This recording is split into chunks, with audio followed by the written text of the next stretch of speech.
আজকে বানাবো ডাল বড়া। আসসালামু আলাইকুম বন্ধুরা, চলে এসেছি ডাল বড়া বানাতে। আমি ডালটাকে আগে ভিজিয়ে রেখেছিলাম। ভিজানো ডালটা আমি ব্লেন্ডারে পেস্ট করে নিচ্ছি। পেস্ট করার সময় দিয়ে দিয়েছি কিছু কাঁচা ঝাল। ব্লেন্ডারে পেস্ট করা হয়ে গেছে। একদম মিহি করে পেস্ট করব না, একটু একটু ভাঙা ভাঙা থাকবে, একদম মিহি হবে না, 80% মিহি করে নিয়েছি। তো আমি দিয়ে দিলাম লবণ,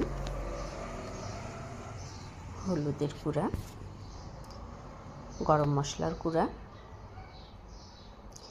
একটুখানি দিয়ে দিলাম লবঙ্গ গুঁড়া, আর দিয়ে দিলাম আস্ত জিরে।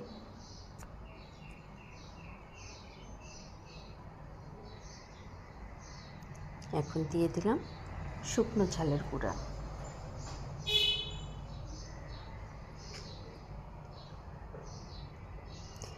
এখন এটাকে আমি খুব ভালোভাবে মাখিয়ে নেব।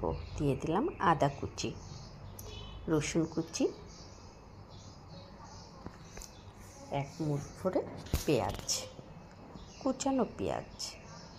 এটাকে এখন আমি খুব ভালো করে মাখিয়ে নেব।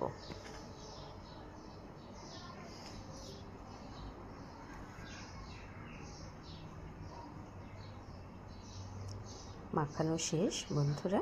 এখন চলে যাচ্ছি গরম কড়াইতে। গরম কড়াইতে ঢেলে দিলাম তেল। তেলটা গরম হয়ে আসলে আমি দিয়ে দেব এই ডালের বড়াগুলো। এটা আমরা ইচ্ছা মতো সাইজ, কেউ যদি গোল দিতে চান গোল, আমি একটু চেপে চেপে চ্যাপটা করে দিচ্ছি।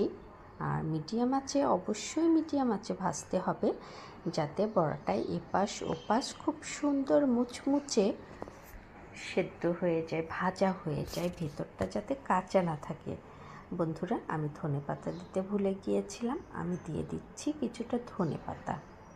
অবশ্য আপনারা দিতে ইচ্ছে করলে দেবেন, না হলে না দেবেন, বা ধনেপাতার বদলে আপনারা থানকুনি পাতাটাও দিতে পারেন।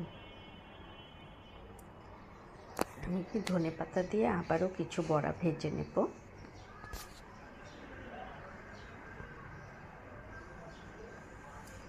এপাশ ওপাশ উল্টিয়ে আমি কিন্তু খুব সুন্দর করে ভেজে নিচ্ছি বন্ধুরা।